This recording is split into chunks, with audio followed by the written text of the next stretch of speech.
In a lot of churches, women still to this day are not treated the same as men. They're not afforded the same positions or titles, any of that stuff. A lot of churches, even some of the biggest voices in Christianity today, do not allow women to have the senior positions, in the church. Don't allow them to teach, and that's a real problem. At Crosswalk, that's not the case. I firmly believe, and I think this is clearly evidenced in the life of Jesus, and even in the teaching of the Apostle Paul, whose work is often used to keep women, second-class citizen to men.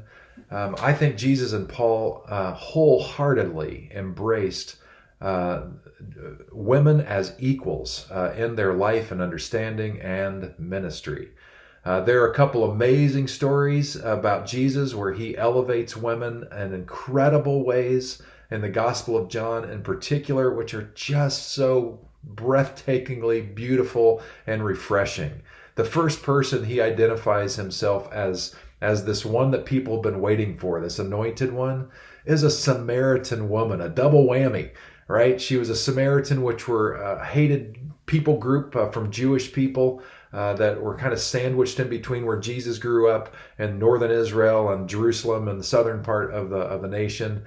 And so she's Samaritan. He shouldn't be talking to her anyway. And yet to this woman, he lets her know, the first person that gets to find out from his own mouth in that gospel that he's the one, that a lot of people have been looking for. And then later on, there's a story that only recently in biblical research have we discovered that a woman named Mary Magdalene actually was probably on par, like equal to in measure to the Apostle Peter, the guy who was, given the keys of the kingdom. Well, the Gospel of John, apparently Mary Magdalene, if you really define her name and understand what the Magdalene part was, it really meant in Aramaic, Mary the Tower, because she was a person of such prominence and stature. That's awesome. The Apostle Paul, in certain letters that he wrote, he did write, women should be silent in church and should be submissive to men and all that. A couple of things to think about. One, the context of those letters make all the difference. In one of those particular places, he's telling women to keep silence in the church because there was a battle going on with some real jerky religious people.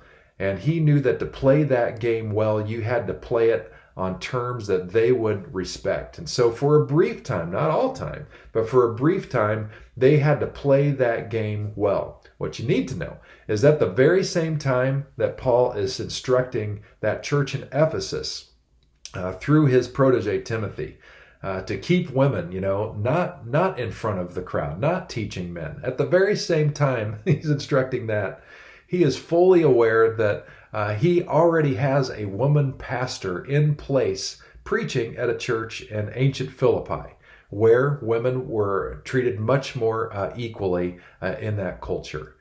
So, the traditions, if you grew up in a tradition and you're just sick and tired of this lack of equality between men and women, I'm here to tell you that is not the case at Crosswalk.